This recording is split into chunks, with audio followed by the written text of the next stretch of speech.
when I came to the meeting tonight, I wasn't quite sure what I was coming to. When I came through the door, I was left in no doubt at all. It was entitled Jesus and Muhammad, and thank you for putting Jesus first. I'm sure you'll accept that you did not put the case for Christianity as a Christian would put it. I'm sure you would, and that I can understand in an audience of this kind of already persuaded towards the Muslim way of thinking. Indeed, I would say that I, as an individual, would respect the Quran. I'm afraid you did not respect my holy book, which is the Bible, in quite the same way. In fact, I'm a teacher, and in my classroom, I've got a television which is fixed to the wall, and on the top of the television there's just room to put the Quran, because I respect, I've got Muslim children in my school, and I know you respect your book, and I put it in the highest place. So I do that, I put it in the highest place.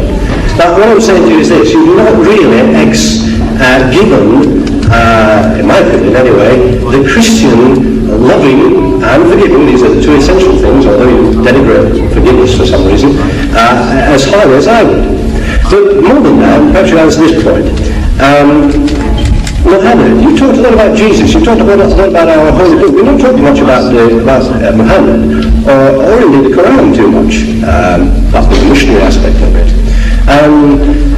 Could you tell me how you can believe, indeed anybody in this room can believe, in one man who couldn't read, couldn't write, indeed could get his followers by bloodshed through war, how you can believe that man was a follower of God, let alone a prophet of God, and to accept all his teachings as you do so glibly, and yet reject Christianity and the holy book of Christianity so easily as well?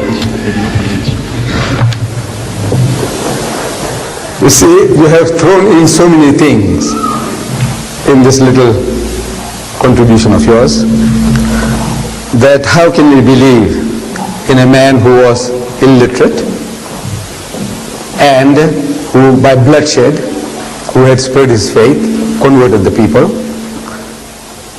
Now with regards to the man being unlearned, this is a fulfillment of the prophecy in your book, a fulfillment, the book of Isaiah, chapter 29, verse 12. It says there, and the book is given to him that is not learned. The book, please. The book is given to him that is not learned, saying read. And he says, I am not learned. Now, if you look for in the religious history of man, in the Bible, you will never find an occasion where any prophet of God, when given the message of God, he says, I am not learned. But if you read any biography of Muhammad, any written by Muslims or non-Muslims, they will tell you that the first revelation that was given to him in Hira, the Mount of Hira, when the angel of God comes to him and commands him in his mother tongue, he says, Iqra, read. And Muhammad says, Ma ana biqari'in. He said, I'm not learned. So the angel of God commands him a second time, Iqra, read. And again he says, Ma ana biqari'in. He said, I'm not learned. For the third time the angel of God embraces him hard and he says, Iqra bismi rabbika alladhi khalaq. Now he grasps the message that what he was required to do was to repeat.